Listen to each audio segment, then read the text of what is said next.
Boa noite a todos. Eu vou então iniciar a gravação da aula sobre carboidratos. Então, a gente vai dividir o tema carboidratos em duas aulas, né? Uma para a gente discutir os aspectos teóricos, né? Então, é essa aula de hoje especificamente. E na próxima aula, a gente vai discutir os aspectos práticos. Então, a gente vai discutir basicamente as análises envolvidas, tanto qualitativas quanto quantitativas, na determinação de carboidratos, tá? Então, a ideia hoje é dar uma introdução sobre o que são carboidratos e semana que vem, com uma base boa de carboidratos, a gente começa a discutir a parte analítica, tá? E aí a gente tem que colocar, né, o tema carboidratos dentro do nosso dia a dia.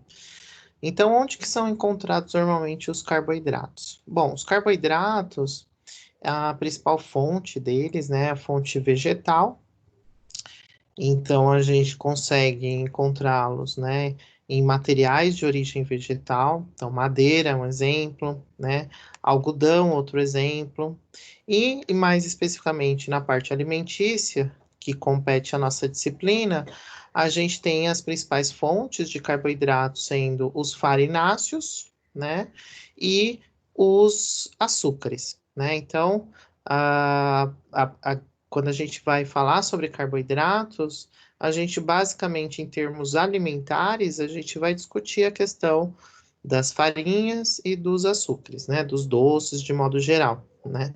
Dentro da parte alimentícia, né, boa parte daquilo que tem o sabor doce tem origem de um carboidrato, tudo bem? E é isso que a gente vai discutir hoje. E os carboidratos, eles são as biomoléculas, né, mais abundantes do planeta, né? Então, dentre aquelas três classes principais que a gente já começou a estudar com proteínas, vai continuar depois com lipídios, os carboidratos são aqueles mais abundantes.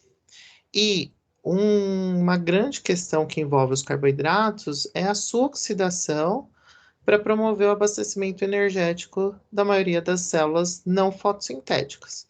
Basicamente, a gente está falando das células de origem animal, tá? Então, para essas células, a gente tem abastecimento energético acontecendo a partir da oxidação de carboidratos. A gente vai discutir isso melhor mais para frente, tá? E os carboidratos têm uma participação enorme na estrutura de parede celular, principalmente quando eu falo de parede celular de células vegetais, tá? E aqui a gente tem a apresentação, né, de como se fosse uma localização das principais biomoléculas dentro de uma célula, né? Só para efeito de comparação. Então, a gente tem, né, os cromossomos no núcleo da célula. Esses cromossomos, eles são originados a partir de estruturas de DNA, e o DNA tem como estrutura mais simples os nucleotídeos, né? Inclusive, os próprios nucleotídeos, né, eles têm uma estrutura de açúcar também. A gente vai ver isso mais para frente. Na membrana plasmática, a gente tem, né, proteínas, tem lipídios também, mas tem as proteínas, e a estrutura básica das proteínas são os aminoácidos. E na parede celular, a gente tem a celulose, no caso, células vegetais, e a estrutura base da celulose é o carboidrato, tudo bem? Então, só para a gente poder se localizar na questão de estrutura celular. E os carboidratos, quimicamente falando, eles são chamados de polihidroxialdeídos ou polihidroxicetonas. Então, é só a gente observar a palavra, né?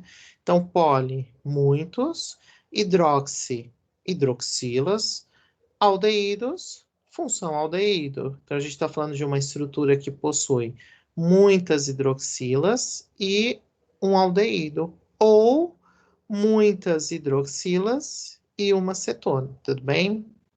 Então, a gente vai ver que, em termos de carboidratos, as funções principais vão ser ou aldeído ou acetona, tá? Os carboidratos, eles são conhecidos também como sacarídeos, e esse nome vem do termo grego saccharon, que significa açúcar. E, embora a gente chame, né, de açúcar, também a classe geral dos carboidratos, nem todo carboidrato tem o sabor adocicado, tá? A gente também pode chamar, né, de glicídios, é um termo que a gente usa. Amido, embora a gente saiba que existe uma estrutura específica, né, que é chamada de amido, mas ao longo do tempo se usava o termo amido para qualquer carboidrato. Ou mesmo açúcar, também é uma forma de falar, né, em relação aos carboidratos. A palavra carboidrato, ela significa hidratos de carbono. E a fórmula empírica é essa, CN e uma água também N vezes. Ou seja, gente, na verdade a gente tem para cada carbono uma molécula, não necessariamente na forma de água, mas a gente tem ela um hidrogênio e uma hidroxila ligada a esse carbono, que no fundo é como se fosse uma molécula de água, tudo bem? Então, a gente tem uma estrutura básica aqui, ó, né? Então, a gente tem carbono, né? E uma estrutura com hidrogênio e hidroxila. E sem esquecer da função ou aldeído ou cetona, que é o caso desse exemplo aqui. Tudo bem? Bom, quais são as funções dos carboidratos? Primeiro e mais importante é a fonte energética. Ele é o primeiro composto orgânico que vai ser oxidado por organismos vivos para produzir energia. Isso vai acontecer a partir da glicose, né? Que é algo que a gente já conversou, né, em outras situações e acho que vocês já viram em outros momentos da vida de vocês. A glicose é a nossa principal fonte de energia, né? A gente tem outras, mas em termos metabólicos, a glicose é a primeira. É o primeiro que o organismo vai escolher, tá? E é óbvio, se ela é fonte de energia, ela também vai funcionar como uma reserva energética, principalmente se você tiver um consumo alto de glicose. Então, parte desses carboidratos, eles são consumidos e outra parte é armazenado na forma de glicogênio, principalmente, tá? No caso dos animais, ou amido, no caso das plantas, tá? A gente também tem a conversão de carboidratos em gordura, tá? Mas isso aí é por outro mecanismo e não é o principal, tá? Mas a gente vai discutir um pouco mais para frente sobre isso. A função do carboidrato também é estrutural, até porque a gente já falou o caso da celulose. A celulose, ela faz parte da estrutura da membrana celular vegetal, tudo bem? Então, ela tem essa função também. Não só no caso da celulose, mas também tem o exemplo da quitina para os animais que possuem exoesqueleto, né? Então, a quitina é um carboidrato também de característica estrutural. Os carboidratos também integram outras biomoléculas, então, se a gente observar, né, naquele primeiro slide que mostra a célula, a gente tem um açúcar, uma molécula de açúcar, de glicose, de frutose ou glicose, na estrutura de DNA e RNA, tudo bem? Que são os ácidos nucleicos. Então, isso é uma questão bem interessante, porque elas não funcionam sozinhas, né? Elas conseguem também integrar outras biomoléculas.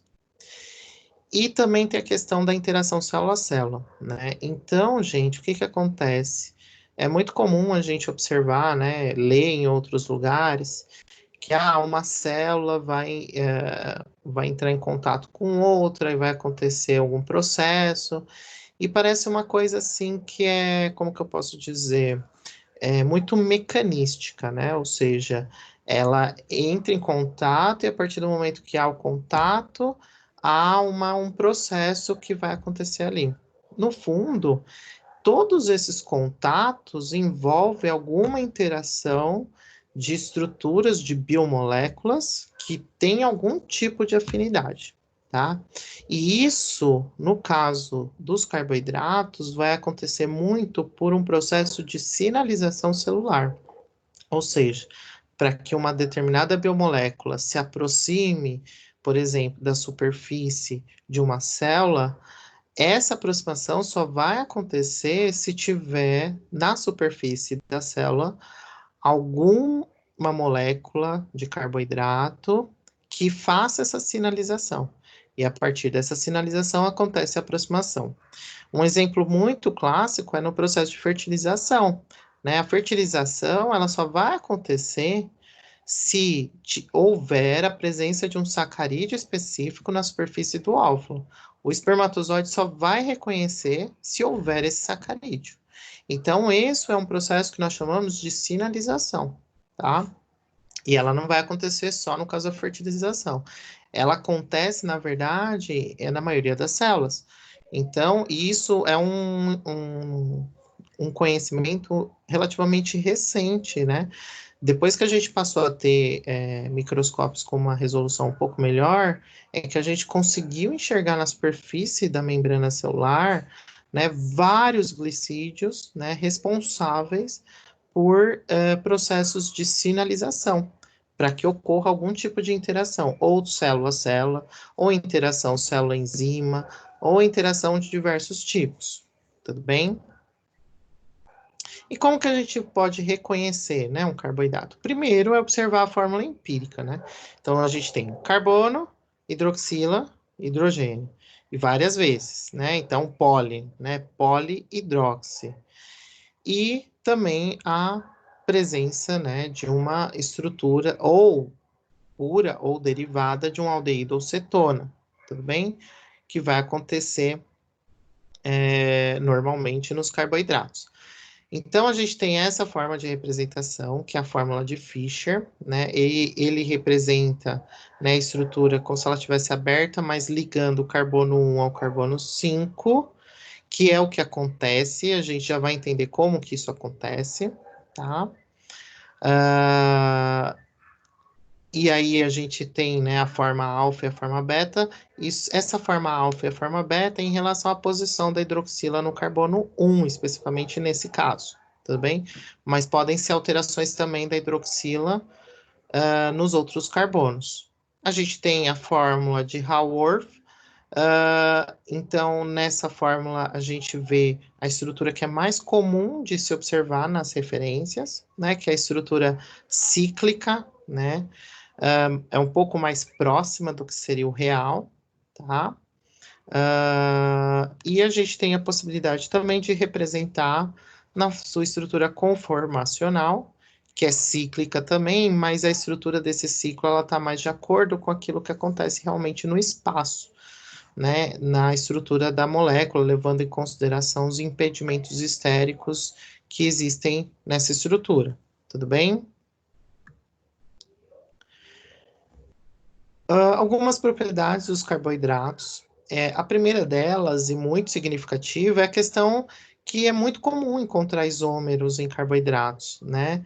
Se vocês observarem, a maioria apresenta a fórmula molecular muito parecida, ou a mesma fórmula molecular, né? Muitas vezes. Então, aqui a gente tem, por exemplo, né, a glicose, a frutose e a galactose, né? Que possuem a mesma fórmula. Só que eles têm diferenças, né, que a gente pode notar ou em função, né? Então a gente tem um aldeído, uma cetona, né? Ou a gente tem mudança da posição da hidroxila, né, em alguns carbonos. Então todos esses casos são característicos de isomerias planas, né? Além disso, a gente também tem a possibilidade de isomeria óptica. Então, a gente tem que lembrar que nessa isomeria, a gente tem um carbono central e os 4 ligantes desse carbono central são diferentes. Isso é uma característica de isomeria óptica, tudo bem? Nesse caso da isomeria óptica, para açúcares especificamente, a gente tem a caracterização da estrutura D ou alfa, que é o destrógeno, e L ou beta, que é o levógeno, né? Essa designação, gente, ela acontece em função de um teste que a gente faz normalmente com isômeros ópticos, onde a gente incide sobre essa estrutura uma luz polarizada. a molécula ela tende a deslocar essa luz para um lado, ou direita ou esquerda. Se for para a direita, a gente tem o destrógeno. Se for para a esquerda, a gente tem o levógeno. Por isso, essa representação. Tá? Então, é uma forma de diferenciar os isômeros ópticos. Tudo bem? Esse tipo de isômero a gente também denomina como estereoisômeros. Tá?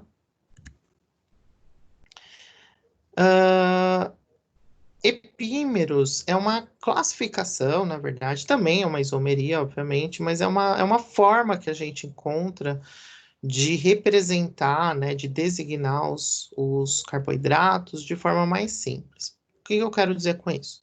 A gente, basicamente, todo mundo já conhece a estrutura da glicose porque ela é muito famosa, né? Ela é abordada na biologia, ela é abordada na química, então é muito comum que, mesmo quem passou pelo ensino médio, já tenha visto em algum momento a estrutura da glicose, né? Ela é bem famosa, ela é bem comum. Então, é comum que todo mundo conheça a estrutura da glicose, né? O que que acontece? Muitos outros carboidratos, eles são muito parecidos com a glicose, mudando apenas, por exemplo, a inversão dos ligantes de um carbono. Então, o que que acontece? A gente tem aqui no centro a glicose, tá? E aqui a gente tem a demanose. Observe que a demanose tem uma diferença muito sutil em relação à glicose, que é a posição da hidroxila e do hidrogênio no carbono 2 em relação à glicose. Essa é a única diferença. O restante é tudo igual. Então, o que que a gente costuma falar? Que a demanose, ela é epímero em C2 da glicose. Isso significa o quê? Se eu quiser representar a demanose, eu posso escrever a glicose igual e só faço uma inversão no carbono 2. Por quê? Porque a demanose é epímero em C2 da glicose. A mesma coisa eu posso fazer com a galactose. Então, a galactose, ela é igualzinha à glicose, com uma diferença no carbono 4, que é a inversão, né, dos ligantes. Então, eu posso dizer que a D-galactose é epímero em C4 da glicose. Eu posso escrever a glicose, faço a inversão dos ligantes do 4, e aí eu tenho quem? A galactose. Tudo bem? Então, essa é uma definição que pode aparecer para vocês, né, em referências, e que representa o termo epímero. E aí a gente tem uma outra propriedade, né, dos carboidratos, que são os carbonos anoméricos, tá? E eles são muito importantes. Hoje a gente não vai falar tanto deles, mas na próxima aula, onde a gente vai discutir a questão dos açúcares redutores, os testes, a gente vai rever carbono anomérico e vai discutir mais sobre ele, tá? Basicamente, gente, o carbono numérico, ele é o carbono onde a carbonila está ligada. Tudo bem? Onde está a carbonila, né? Ele, na verdade, é o carbono da carbonila, né? Este é o carbono numérico. E por que que ele é muito importante? Porque as reações que vão acontecer em muitos testes que a gente vai fazer vão acontecer neste carbono numérico. Tudo bem? Então, aqui tem a representação dele na versão fechada, né? E na versão aberta, só para a gente poder se localizar. O que que vai acontecer? É muito comum essa carbonila ser oxidada por íons cúpricos e férricos. Quando isso acontece, a gente tem uma mudança da carbonila para carboxila. Mas o mais importante está aqui, ó, na questão do cobre ou do ferro, porque quando ocorre a reação, eles, né, são reduzidos, e aí o que que vai acontecer? Há uma mudança de coloração do meio quando isso acontece. E vai ser a base para o nosso estudo analítico dos carboidratos, tá? Lógico, isso só vai acontecer quando esse carbono estiver livre. Nesse caso aqui, ele está livre porque ele é um sacarídeo simples, mas a gente vai ver que em outras situações esse carbono aqui vai estar ligado a outras estruturas, tudo bem? Então, o carbono anomérico, ele é o carbono onde está a carbonila. É o carbono da carbonila, tá? E ele é muito importante, porque ele vai definir uma característica dos carboidratos em termos de serem redutores ou não, tudo bem? E a partir dos carbonos anoméricos, a gente também tem a relação dos anômeros, né?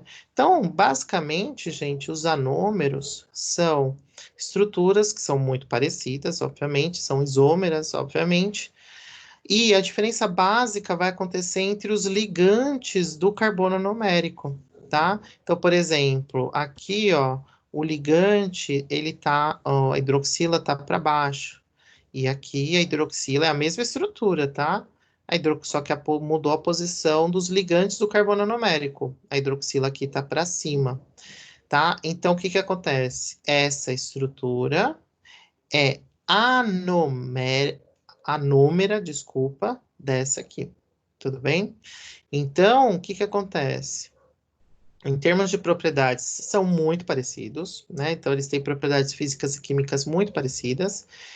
Numa solução, normalmente estão os dois, né? Então, já que eles têm propriedades físicas e químicas muito parecidas, gente, é muito difícil separar. Então, é muito comum que você tenha em equilíbrio as duas formas, tá? Além disso, você pode ter também a forma linear, tá? Só que a forma linear não é a mais comum, tá? A tendência é que a estrutura ela se feche entre o carbono 1 e o carbono 5 nesse caso. E aí a gente tem a principal classificação dos carboidratos, né? A gente pode classificar os carboidratos como monossacarídeos. Mono, um. Sacarídeo é o carboidrato. Então, gente, os monossacarídeos são as unidades básicas dos carboidratos. E eles são constituídos, a gente já viu, né? Porque tudo que a gente discutiu até agora foi em relação a esses monossacarídeos. Eles possuem uma cetona ou aldeído e hidroxilas, né? E esses carboidratos é que serão utilizados como combustível para a maioria dos seres vivos, tá? Então, gente, como principais representantes, nós temos a glicose, que é, né, tem a carbonila de aldeído e a frutose, que tem a carbonila de cetona, tá? Então, eles são os principais monossacarídeos existentes, tá? Nós temos os disacarídeos, desculpa, os disacarídeos, eles são formados pela união de, né, ó, dois sacarídeos. Então, o que que a gente tem? Um monossacarídeo se ligando com outro monossacarídeo, tá? Esse exemplo aqui é o mais famoso, que é a sacarose, ou seja, é uma molécula de glicose ligada a uma molécula de frutose. Então, nós temos dois sacarídeos ligados, portanto, nós temos um disacarídeo, certo? E, por último, nós temos os polissacarídeos. Os polissacarídeos comumente apresentam mais de 20 unidades de monossacarídeos. Então, seria uma analogia a polímeros, né? Então, a gente tem um monômero, e quando a gente tem vários desses monômeros se ligando, a gente tem um polímero. A ideia aqui é a mesma. A gente tem vários monossacarídeos se ligando, então a gente tem um polissacarídeo. E esses compostos costumam ter uma baixa solubilidade em água e o sabor doce também praticamente não existe, certo?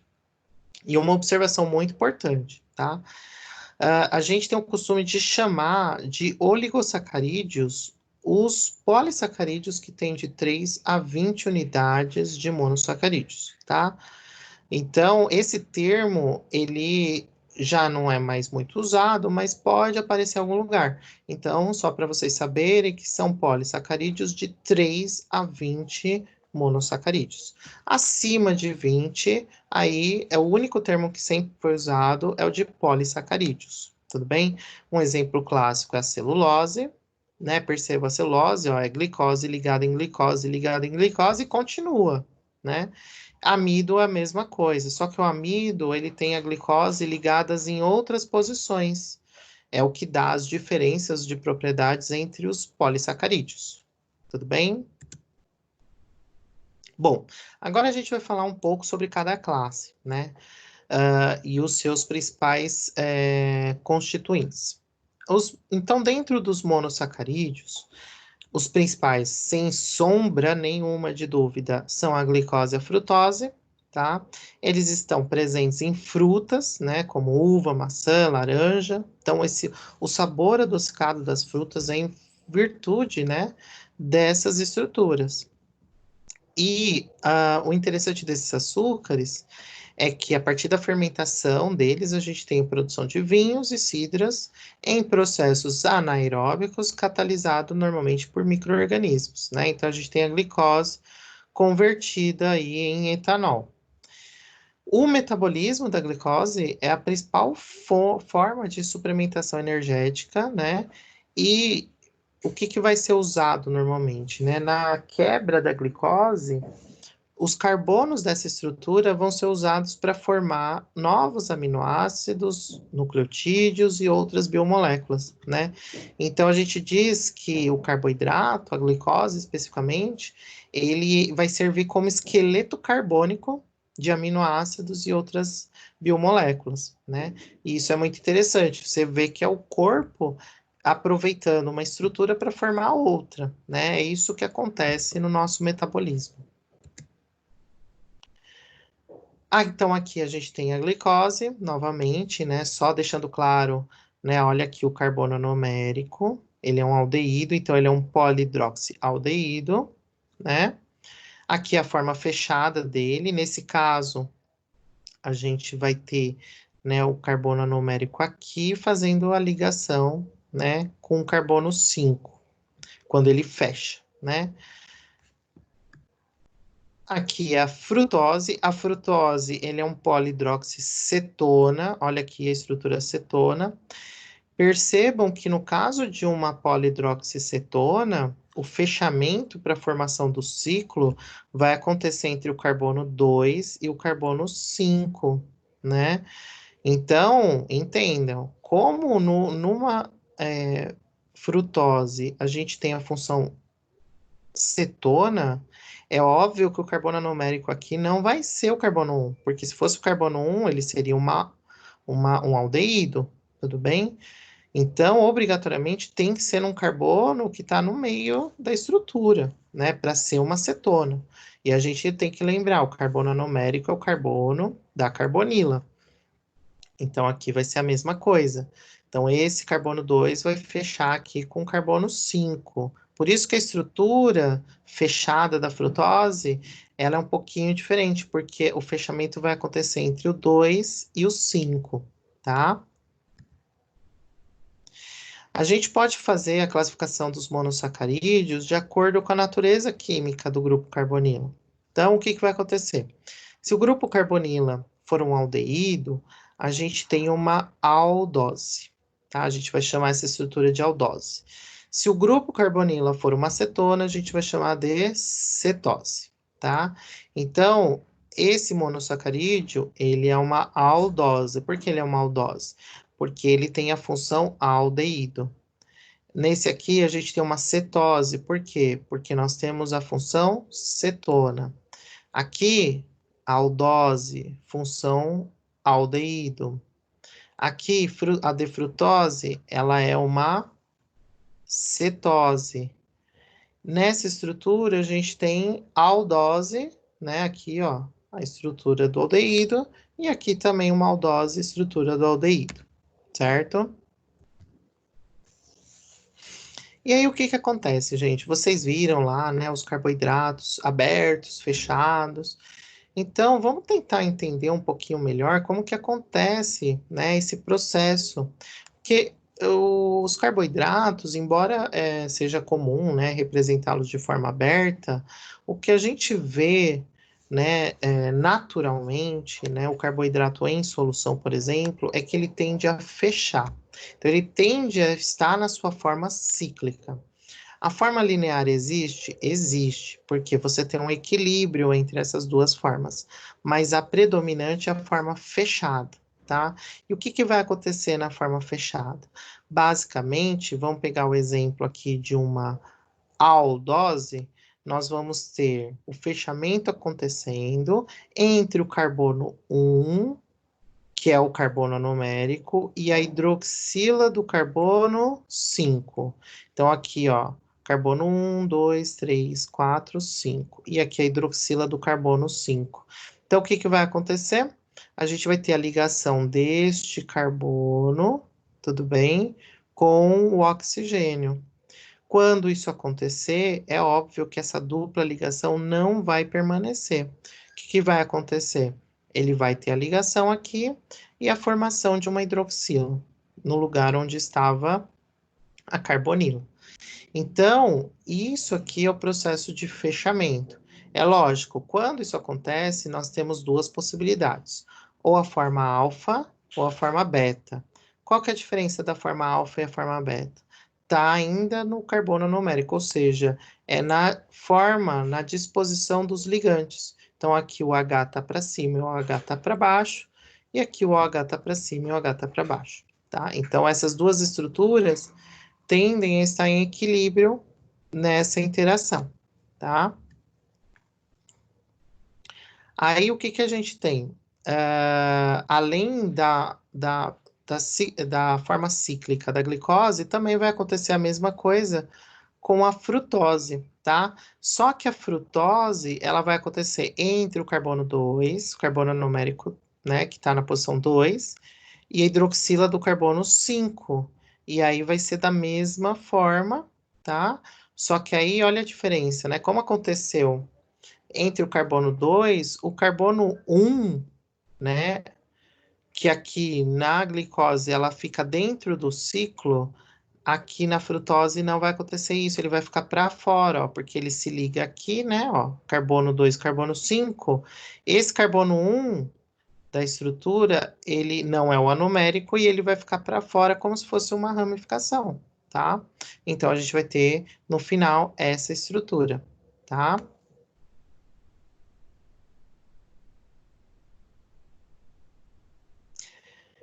Sobre os disacarídeos, né, os mais famosos são, em primeiríssimo lugar, a sacarose. Sacarose é o açúcar obtido a partir da cana, e a lactose, que é o açúcar do leite, né? A sacarose é a principal, e dela se inicia o processo de produção, né, do álcool combustível, né? Então, aqui a gente tem o exemplo A, que é a lactose, e o exemplo B, que é a sacarose, né? O que que vocês podem observar de diferenças? Bom, a primeira coisa, ou de igualdades, né? A primeira coisa, os dois são disacarídeos, porque eu tenho um monossacarídeo ligado a outro monossacarídeo. Aqui, um monossacarídeo ligado a outro monossacarídeo. Então, eu tenho um disacarídeo. A estrutura A, ela tem uma glicose ligada a outra glicose.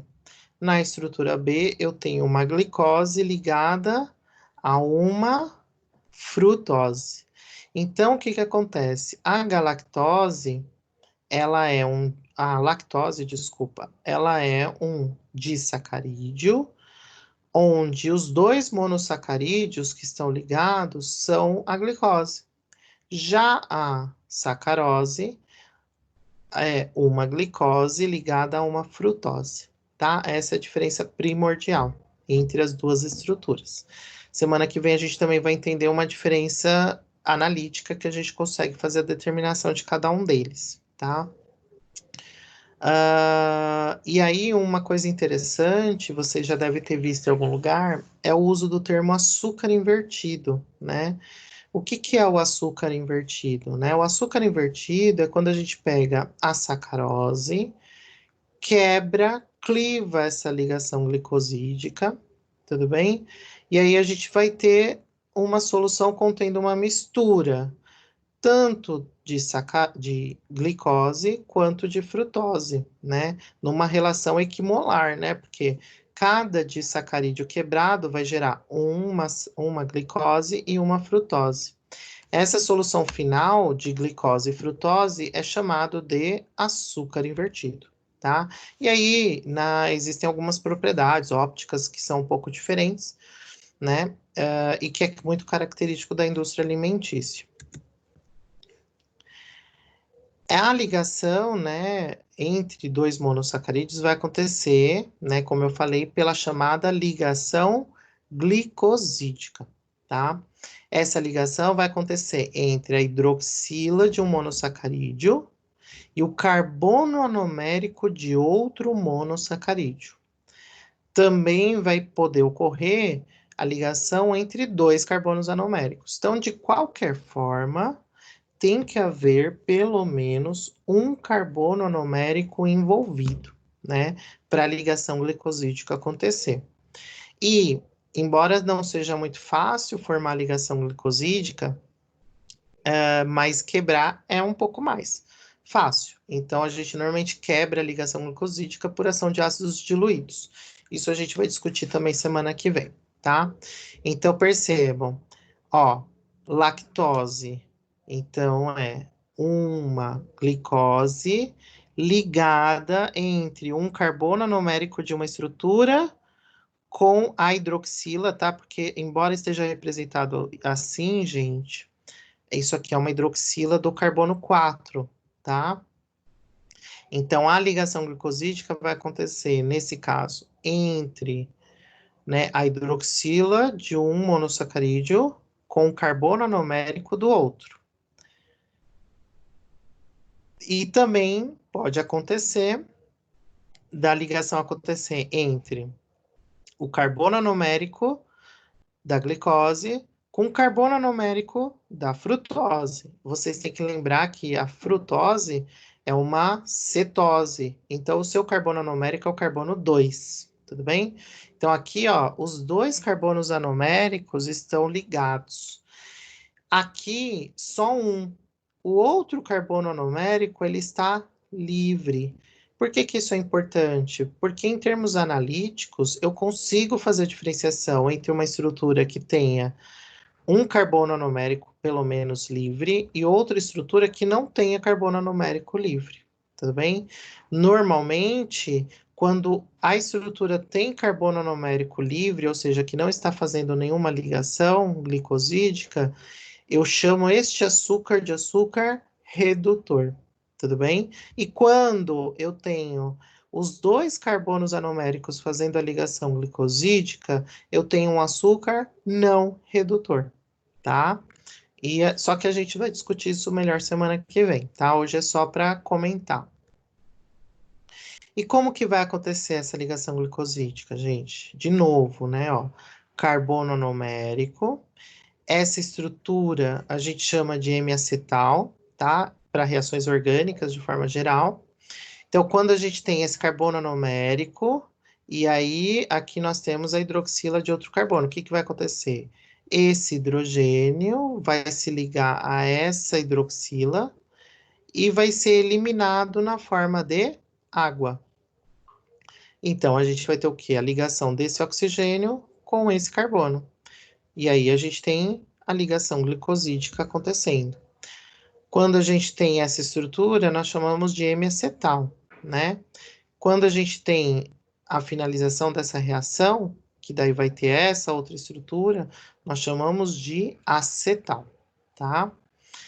Se eu quiser fazer o inverso, eu vou fazer uma hidrólise, então eu vou jogar água, a reação vai acontecer e a quebra da ligação glicosídica. É lógico que falando assim parece fácil, mas na prática a gente vai precisar normalmente usar um ácido para acelerar essa reação, diluído, ácido diluído, e também aquecimento vai ser importante aí para a reação ser mais rápida. Sobre os polissacarídeos. Os polissacarídeos, gente, eles podem ter algumas diferenças que vão acontecer. Primeiro, pelos tipos de monossacarídeos presentes, né? Então, nem todo polissacarídeo é feito só de glicose, embora seja o mais, né? Mas existem outras estruturas que vão poder formar os polissacarídeos. 2, pelo tamanho da cadeia. E 3, pela presença ou não de ramificações. tá? Então, a gente tem a primeira classificação pelo tipo de monossacarídeo presente. A gente pode classificar como homopolissacarídeos, homo, né, mesmo, igual, né, polissacarídeos. Ou seja, a gente tem sempre o mesmo monossacarídeo se repetindo, tá? O exemplo clássico é o amido. E a gente tem os heteropolissacarídeos, né? Hetero, diferentes, né? Polissacarídeos. Então, ele vai poder apresentar mais tipos de monossacarídeos, e em alguns casos também outras estruturas, como proteínas fibrosas, lipídios, né? E aí, nesse caso, a gente tem uma molécula biologicamente ativa. O exemplo clássico são as glicosamias. Então, aqui, ó, só para representar, né? Ó, o homopolissacarídeo, então, é sempre o mesmo monossacarídeo. Não ramificado e ramificado. Só que aqui, gente, quando a gente fala de ramificação, a gente está falando de ter outros monossacarídeos como ramificações, né? Então, é uma visão um pouco maior do que aquela que a gente tem de cadeias orgânicas, né? A questão da ramificação de cadeias orgânicas. E aqui a gente tem os heteropolissacarídeos, então a gente pode ter diferentes estruturas de monossacarídeos não ramificados e ramificados. Dentre os polissacarídeos, eu já comentei o amido, né? Ele é disparado aí um dos mais importantes, né? Principalmente para as plantas, porque é ele que vai ser a reserva energética das plantas. Só que o amido, gente, na verdade, ele é uma mistura de dois polissacarídeos. A amilose, que é a estrutura A, e a milopectina, que é a estrutura B. E a diferença básica é a ramificação, né? Então, na amilose, eu não tenho ramificação. E na milopectina, eu tenho, tá? Então, eu tenho estrutura vindo para cá e eu tenho aqui uma ramificação. E aqui ela é toda, né, linear. A mistura desses dois é que formam o chamado amido, tá? E o amido, não sei se vocês lembram, quando a gente trabalhou em Quant, ele é indicador do iodo, né? Porque o iodo ele fica preso dentro da estrutura em hélice que o amido possui, né? Então, graças a essa estrutura, né? Na verdade, né? Vou até antecipar. Em função dessa mistura de polissacarídeos, a amilose e a amilopectina, e delas terem, né, uma ramificada, outra não, é que é possível se chegar a uma conformação desse tipo. E isso dá essa propriedade, né, do amido de certa forma, né, agarrar o iodo e formar aquela estrutura que visualmente é um azul escuro ou preto, né, que é o recurso que a gente usa como indicador, né. Então, isso só acontece por conta da distribuição, né, da forma como essas unidades de glicose estão distribuídas nesse polissacarídeo, tá? Se mudasse, né, o tipo de ramificação ou mudasse o tipo de monossacarídeo, é muito possível que essa estrutura fosse totalmente diferente. E aí ele não teria as mesmas propriedades. E aí isso fica mais evidente quando a gente vai ver a questão da celulose. A celulose, gente, também é uma estrutura que a base é glicose. Qual que é a diferença, né? Você pensa assim, poxa, amido também, a base é só glicose. Celulose, a base é só glicose. Mas eles têm propriedades químicas, físicas muito diferentes. O que justifica isso? É a forma como essas moléculas estão interligadas, né? No caso da celulose, as estruturas de glicose, elas estão ligadas de uma forma mais linear, de uma forma mais organizada. Por conta dessa organização, existe uma aproximação maior entre as hidroxilas vizinhas, e, portanto, se a gente tem hidroxilas próximas, nós podemos ter a famosa ligação de hidrogênio. Então, além da ligação glicosídica, a gente tem ligações de hidrogênio acontecendo em toda a estrutura, ou seja, isso configura para o material uma maior resistência, tanto física quanto química. Então, a celulose é difícil de triturar, né? Então, ela tem uma resistência mecânica muito alta. Ao mesmo tempo, é difícil atacar quimicamente a celulose. Tanto é que a celulose, no processo de digestão, nós não conseguimos fazer a abertura da celulose, né? Não é possível.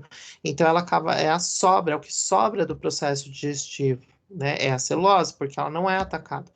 Então, gente, isso é muito importante, né? O que vai definir essas características físicas, químicas, não é só a composição.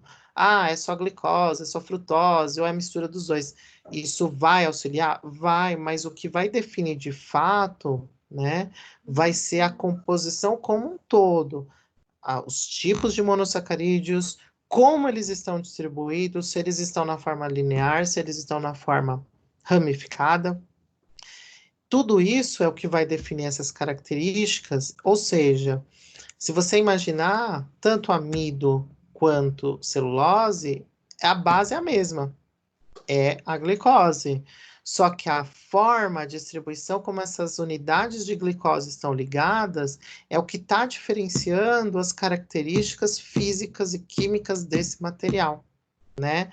E isso é muito importante, porque é isso que vai nortear todo o princípio de propriedades desses materiais, né? Isso, inclusive, é o que norteia o estudo da ciência dos materiais, né? Que a gente não pode só enxergar a questão da composição química, a gente tem que entender como que essas estruturas estão distribuídas, como que elas estão se ligando, porque é isso que vai definir, no fim, todas essas características, tá?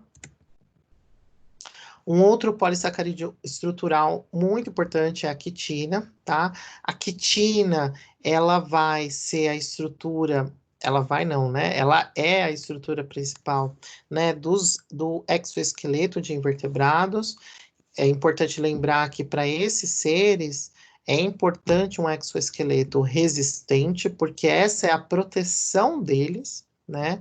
Principal, enquanto para nós o nosso esqueleto é o que nos dá sustentação. No caso dos invertebrados, o exoesqueleto, ele também ajuda na sustentação, mas ele também é um artifício de proteção.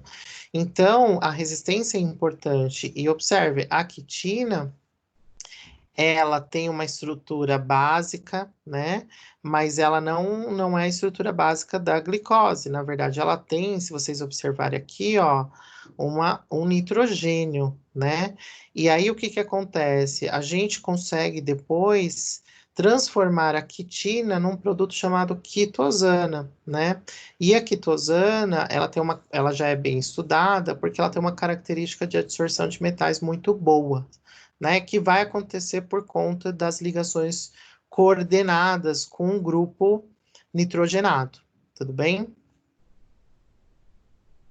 A gente tem a maltodextrina, né? Então, a maltodextrina é um polímero de glicose, né? E ele também fornece energia por conta do mecanismo enzimático que ocorre no intestino. E esse mecanismo ele é bem lento. E por que que isso é importante? Porque se ele é bem lento, o que que vai acontecer? A glicose ela vai para o sangue de forma lenta também. E isso é muito importante para a gente evitar os chamados picos glicêmicos, ou seja, o açúcar indo com uma quantidade muito absurda para o sangue de forma rápida. A gente sempre tem que evitar isso. Então, no caso, a maltodextrina, ela demora mais para ser quebrada. Então, isso faz com que a gente tenha um controle melhor dos picos glicêmicos e ele passa, né, por conta disso, a ser um bom precursor para a síntese do glicogênio muscular, né, que é a forma como a gente armazena energia, uma das formas, tá? A pectina também é muito conhecido na indústria de alimentos. Ele é um polissacarídeo indigerível porque ele tende a absorver água e formar um gel, né? E isso ajuda na parte de digestão, na questão do esvaziamento gástrico. Ele está presente em cascas de frutas, então é muito comum fazer a extração de cascas de frutas, da pectina, e ela é muito utilizada, né, em geleia, marmelada e estabilizante em bebidas e sorvetes. A pectina, gente, também é uma mistura, né, do ácido galacturônico e do ácido péctico. E, por fim, para a gente poder finalizar essa aula, alguns aspectos que é importante a gente comentar, né? Na verdade, já falamos de algumas vezes. Lembrar, né, que a respiração é um processo, né, de obtenção de energia que vai acontecer a partir da oxidação de moléculas orgânicas. Quais? Principalmente glicose. Então, a glicose ela vai ter uma participação fundamental no processo respiratório, né? Porque a partir da glicose é que a gente tem parte da conversão do oxigênio em gás carbônico, né? Para quê? Para no final gerar energia. Por isso que a gente fala que a glicose é o que a gente vai utilizar, né? Principalmente para fornecer energia para o organismo. No caso das plantas, né, elas conseguem sintetizar a sua glicose utilizando o processo de fotossíntese. E aí é onde acontece a troca gasosa, né? Então a gente faz o contrário do que as plantas, né? A gente pega o oxigênio, né, para reagir com a glicose e forma gás carbônico e água, mais a energia que o corpo precisa. E as plantas vão pegar esse CO2, né, e através da fotossíntese formar a estrutura da glicose e oxigênio. E aí é um ciclo, né? Aí nós usamos esse oxigênio e assim por diante. E a gente tem que lembrar a questão do consumo, né, dos carboidratos. Então, gente, existem lados, né? Existe o lado bom dos carboidratos na alimentação, existe o lado ruim, né? Onde que a gente encontra o equilíbrio, né, entre o bom e o ruim do consumo de carboidratos? É exatamente no equilíbrio, ou seja, naquilo que a gente consome e aquilo que o corpo de fato precisa, né? Lógico, sempre contando com a indicação de um profissional da saúde habilitado, um nutricionista, né, para poder indicar, né, para cada caso, né, a melhor composição, tá? Mas a gente sabe que a falta de carboidratos, então aquela falta extrema de carboidratos, leva a problemas. Ao mesmo tempo, o excesso também leva. Então a gente precisa sempre encontrar o equilíbrio, tá? No caso da falta, a gente tem sintomas, né, que podem aparecer como fraqueza, tremores, mãos frias, nervosismo, tonturas, e isso pode levar algumas vezes até o desmaio. É óbvio que esses sintomas, gente, eles também são comuns a outras doenças, e que tudo, no fim, precisa ser avaliado por um médico, mas a gente já sabe que quando ocorre falta de carboidratos, esses são os principais sintomas, tá? Ou seja, é, isso, né, tende a acontecer naquele processo de jejum prolongado. Então, é preciso ter cuidado, né, com os jejuns, o tempo que leva, porque cada organismo, cada corpo, ele vai se comportar de uma forma, né? Então, tudo isso tem que ser sempre acompanhado por especialistas da saúde, tá? A carência, né, leva o organismo a utilizar as gorduras, né, que são reservas do tecido adiposo para fornecimento de energia, o que provoca emagrecimento. Então aí as pessoas falam, então nem vou consumir carboidrato porque o corpo vai usar gordura. E aí é um erro que existe, né? A utilização da gordura, gente, é um mecanismo de segurança do corpo, não é um mecanismo, vamos dizer assim, a via mais importante e principal de fornecimento de energia. A ideia do corpo em ter gordura é que num momento de necessidade, o corpo vai ter a energia necessária para passar por alguns momentos, né? Então, por exemplo, imaginar lá o homem né, das pedras, das cavernas, né? É, que caçava num determinado momento, se alimentava num determinado momento, onde o clima estava bom, estava tudo tranquilo, mas aí ele passava por momentos onde ele não podia sair, ou não tinha, né, animais para caçar, então o corpo dele tinha que usar as reservas de gordura para suprir este momento, ou seja, é emergencial, né? Então, repito, a gente tem que ter o equilíbrio das coisas e lembrar que a principal fonte, né, de geração de energia são os carboidratos. Aí você fala assim, bom, então para eu ter muita energia, eu vou me entupir de carboidrato. E aí é um outro erro que se comete, né? Que são o consumo de carboidratos em excesso. Gente, o organismo, ele tem, né, uma quantidade que ele consegue processar de carboidrato, né, de glicose especificamente. Acima disso, o que que ele vai pensar? O que que o organismo tende a pensar? Ele vai ver o seguinte: nossa, eu tenho glicose para fornecer energia para agora, mas eu tenho muito mais glicose e eu vou aproveitar esse momento e guardar essa glicose. E o que que ele faz para guardar essa glicose? Ou ele transforma em glicogênio, que é bem pouquinho, que ele guarda nos músculos, ou ele transforma em gordura, tudo bem? E fica acumulado nos adipósitos. Então, o que que vai acontecer? O corpo enxerga aquilo como uma oportunidade para armazenar, né?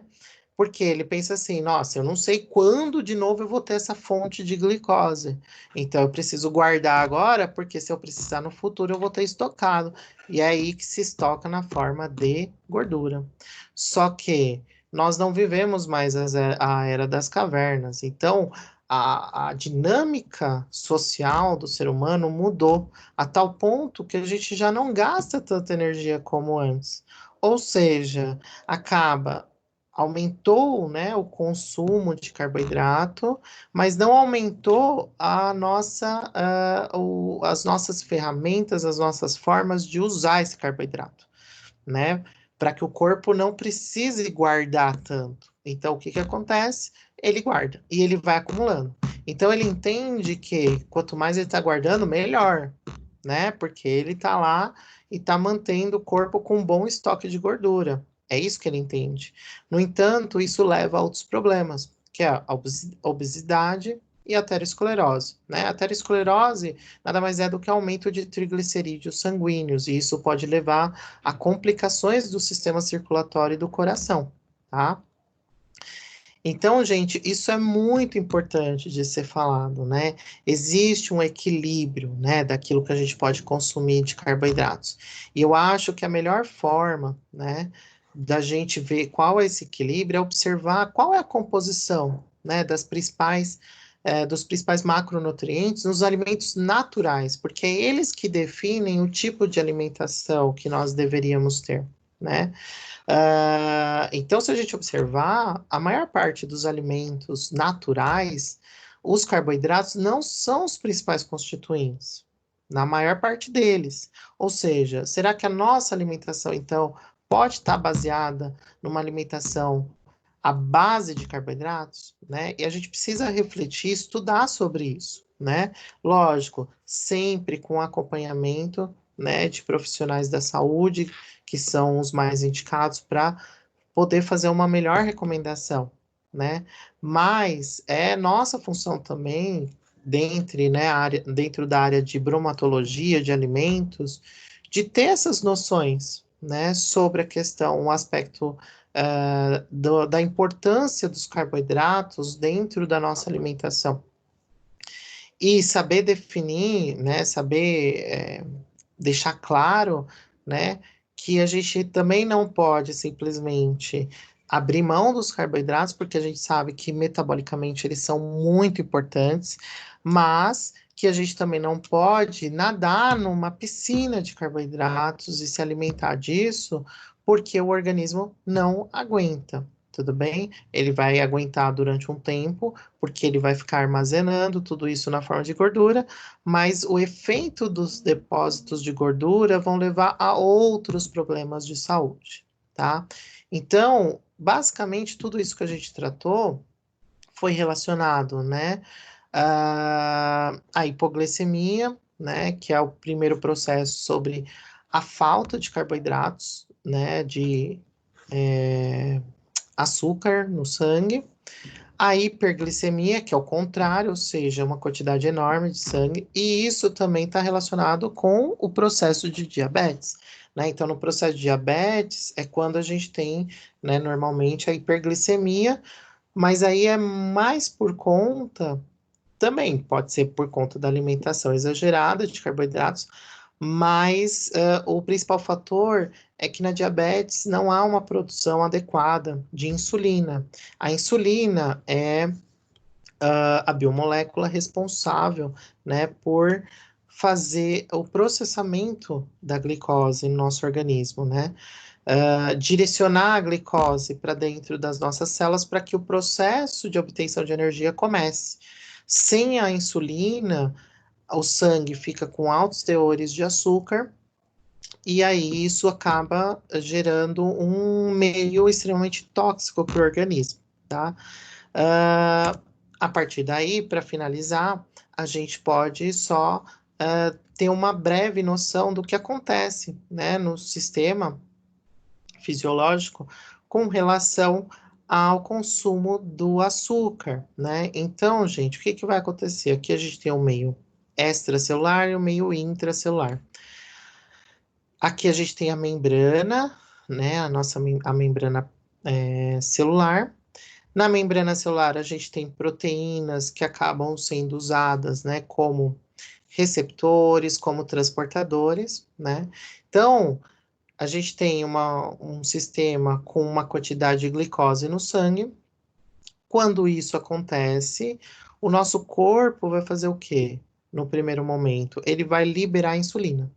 Porque ele entende que se você tem glicose no sangue livre, significa que se aumentar a concentração, isso vai ficar muito tóxico. Então, eu preciso processar essa glicose. Então, o que que o corpo faz imediatamente? Libera insulina, tá? A insulina, ela vai ser liberada, só que assim, ela precisa entrar, né, na célula para que ou, na verdade, né, se acoplar à célula. Por quê? No momento que a insulina se acoplar à célula, o que que vai acontecer? A insulina, ela vai indicar pro transportador, né? Então, a gente tem um transportador de glicose que ele pode abrir e permitir a entrada da glicose. Então, é como se fosse a chave de entrada da glicose. Então, a insulina vem, se liga, né, ao receptor. No momento que isso acontece, o transportador de glicose é ativado. Ou seja, ele vai permitir a entrada da glicose. O que que acontece com alguém, né, que está sofrendo com o problema da diabetes? Ele não tem a insulina, então o que vai acontecer? Isso aqui não é ativado, a célula não permite a entrada da glicose, e aí o que vai acontecer é que a concentração de glicose no sangue começa a ficar muito alta, e o sangue começa a ficar, o sistema começa a ficar bem intoxicado por conta desse aumento da glicose, tá? Num sistema normal e tranquilo, então a insulina ativa a entrada da glicose, a glicose entra no sistema, e aí o que que vai acontecer? Existem alguns caminhos, né? O primeiro, óbvio, é fazer a quebra dessa molécula para fornecer energia. Esse é o principal. Ah, sobrou, tem mais glicose, né? Já usei toda a energia, tem mais glicose. Então, ele vai armazenar como glicogênio, tá? Nos músculos. Então, isso é principalmente para os músculos. E também, se tiver mais ainda, ele vai armazenar como gordura. Tudo bem? Então, gente, isso, né, é o sistema, né, bem simples, tá? É uma forma bem simplificada da gente entender como que é o funcionamento, né, da presença da glicose no nosso organismo, tá? Lembrando, todo esse processo, né, para chegar na glicose, ele começa lá na alimentação. Então, a gente vai consumir carboidratos, alguns, por exemplo, açúcares simples, então a própria glicose, ou a sacarose, que são açúcares bem simples, quebram muito fácil e vão chegar muito rápido na corrente sanguínea, né? E isso acaba desencadeando um aumento enorme de insulina no seu meio, né? No meio fisiológico. Então, o que que vai acontecer? Isso é o que a gente chama de picos de insulina, né? Isso para o organismo não é muito bom, porque isso acaba desencadeando outros processos que podem ser um pouco inflamatórios para o organismo. Então, a recomendação sempre é que a gente não tenha picos de insulina, né? Que a gente tenha a liberação de insulina acontecendo aos poucos, tá? Só que para isso acontecer, a gente precisa pensar bem no tipo de carboidrato que a gente vai consumir. Por quê? E a quantidade também. Mas se a gente avaliar também o tipo, a gente consegue fazer um controle dessa liberação de glicose. Porque tem carboidratos que eles vão demorar mais para quebrar em glicose e ficarem disponíveis no sangue, né? Então, isso leva a um processo um pouco mais achatado, né? Dos picos de glicose e insulina no sangue, o que é mais recomendável, tá? Isso pensando num sistema normal, num processo normal de alimentação, tá? Então, gente, era isso que eu queria discutir com vocês, tá? Espero que tenha ficado claro aí